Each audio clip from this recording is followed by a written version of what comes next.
writers, come write with me. My name is Emnorawyn.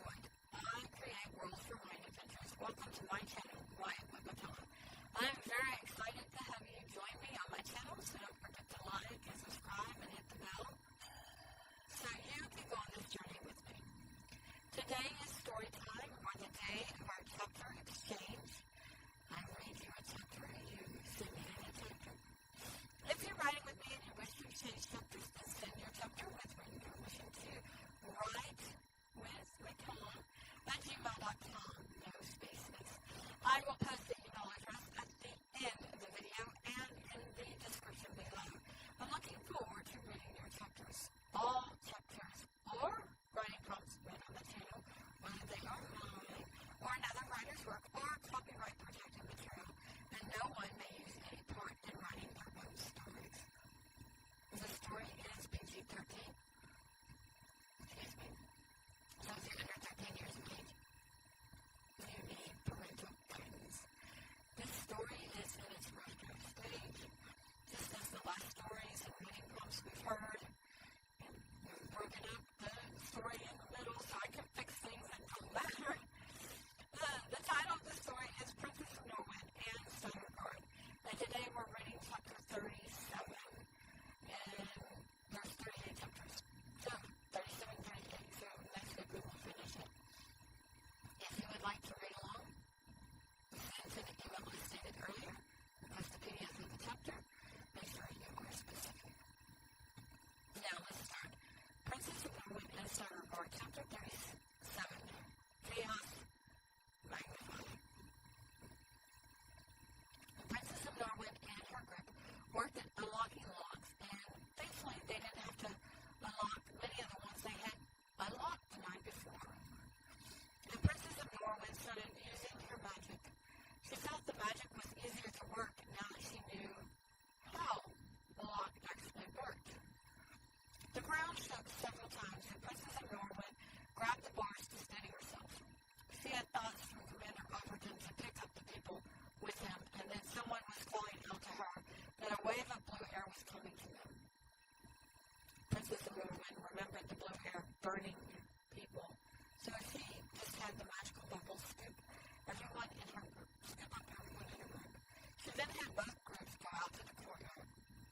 Once out of the bubbles, Princess Emnorawyn looked around.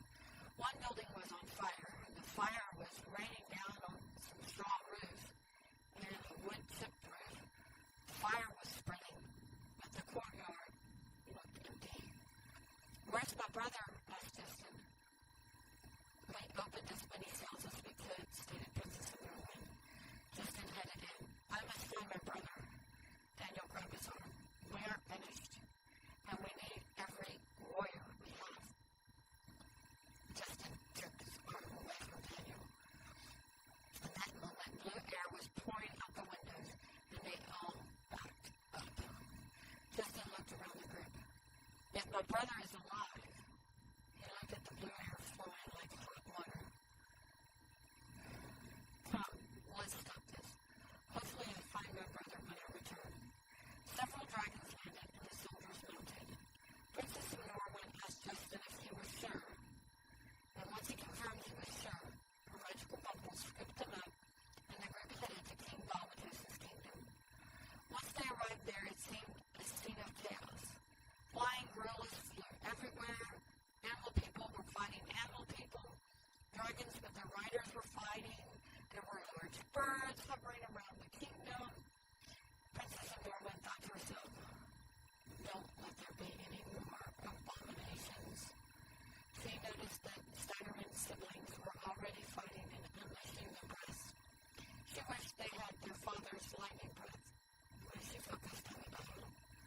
King Balbatus's troops were more organized, and because he had built his fortress on a mountain face, there were a lot of fighting places. Princess Emnorawyn didn't like the pulls and felt she needed to deal with them first. Some of that feeling had to do with the notes that she read in King Cronus's kingdom, but just how was she to deal with them? Princess Emnorawyn flew around and participated in the battle. She saw her father fighting, and her grandfather was throwing punches. She assumed it was poison.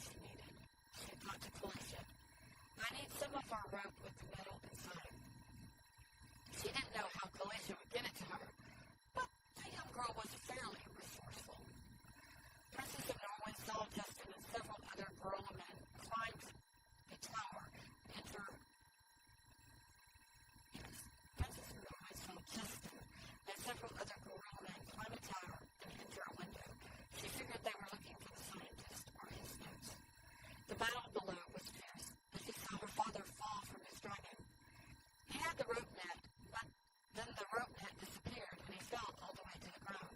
He was soon on his feet and he was facing King Balbatus. Several of his soldiers already on the ground quickly joined his circle. Princess Emnorawyn placed the protection spell on him.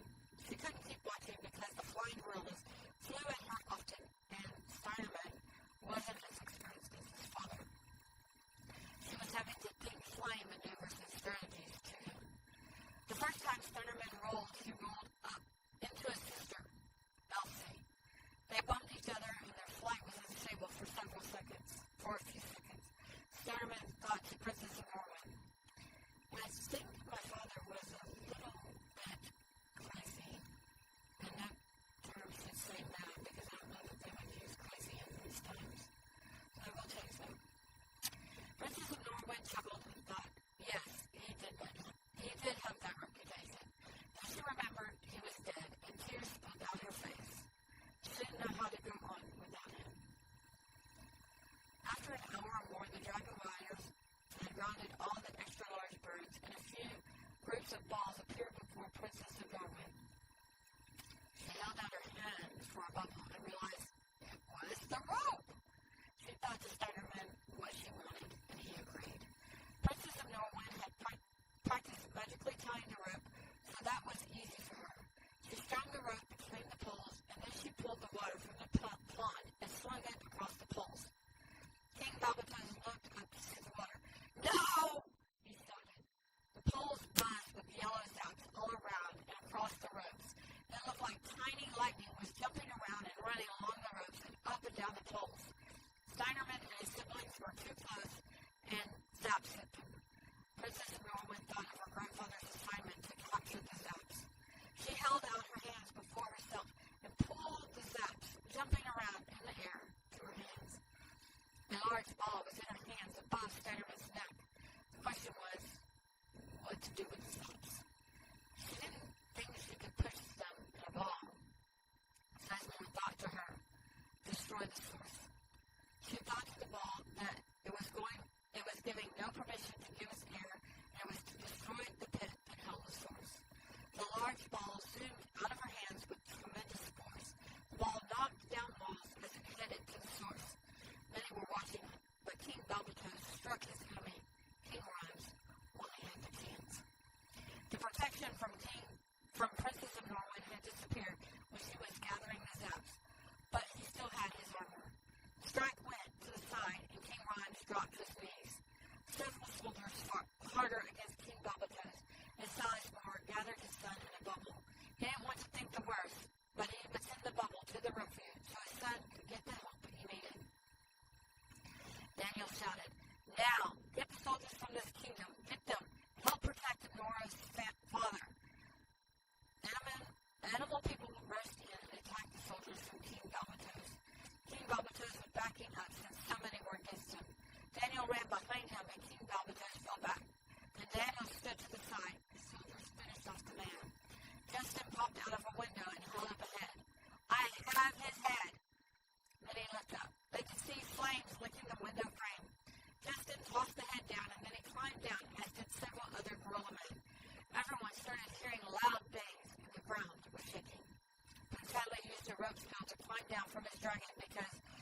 had Stygerguard fly out of the area and to make sure to avoid the metal holes. Prince Hallie made it to his dragon and he mounted. The dragon lifted up in the air, but Justin jumped at the magical rope still hanging from the dragon, and he started climbing. Prince Hallie looked down and extended his arm to Justin. "We have one more place, if I understood things," said Justin. "I'm sure we do, but we need counts to know who is okay and if we have enough people to continue," said Prince Hallie. Dragon riders signaled to meet back at the Great Oak. Once there, they deposited the animal people. Princess Emnorawyn called down to Daniel to see if he was okay or did he need her to remove any animal people and bring them someplace else. And he said he was fine, even though many of the animal people with him now hadn't been with him before or in the beginning. They were ready to join now. Princess Emnorawyn told Daniel they would fly back in the morning to pick up those going to the final battle. Princess Emnorawyn's group flew south, and after they flew away, they split off to their separate kingdoms and refuges. They would tend to the wounded and their dead. Princess Emnorawyn had Stygerguard's land below in the refuge, and she took Stygerguard out of the bubble. She threw her arms around his neck and cried. Several soldiers also landed in the refuge, and they started gathering the limbs to build the fire to burn the body. They tried not to disturb the princess and just let her grieve the loss of her dragon. Sizemore soon brought Galatia down. Galatia said, "No, no, no!" She was shaking her head. "The great Stygerguard can't be dead." Stygerguard laid it down, puffed a breath in her hair. Galatia jumped and spun around. "Oh, you scared me. You look a lot like Stygerguard. You even have his pink eyes." Galatia received thoughts. "That is my brother, Stygerman. I'm Elise, and we are Stygerguard's children." Galatia looked around until she saw the dragon thinking with her. "I just received your thoughts," she stated. Galatia nodded her head. "I felt you have ridden my dad." "I did ride him," said Galatia. "With the princess, of course. Are you and your brother helping us now?" "I have found my first rider, so yes, I'm staying, and my brother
After a little time, King Rose said, "Promise me you will do all in your power to bring our people home."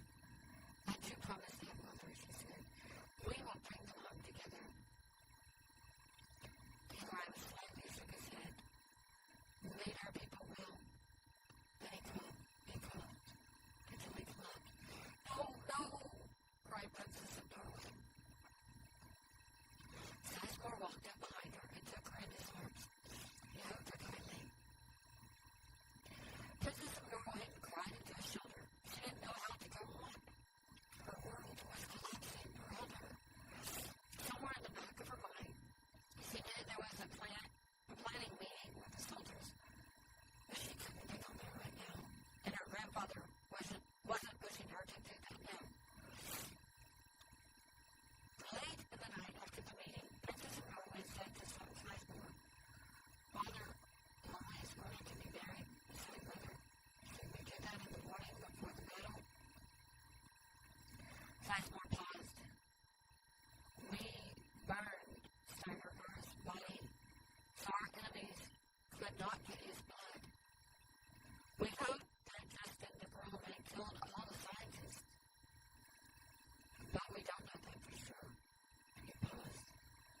"I guess we wait until after the next battle to decide."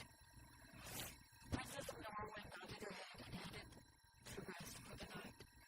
She didn't want the enemy to get her father, so maybe they should just burn all of their dead from now on. They can bury the ashes.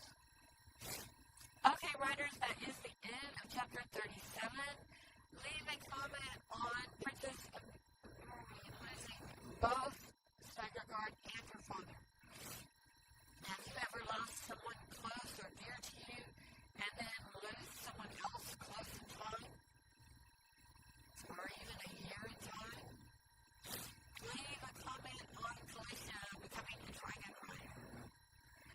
Leave a comment on Justin agreeing to continue to fight and to look for his brother later. Would you have made the same decision? Join me Tuesday for some jargon and part 25 of your story with the setting. Join me, I think it's Wednesday. After that, join me Wednesday for our book club summary of chapter 1 of 1984. Join me Friday for chapter 38 of the last chapter of Princess of Norway and Stygerguard.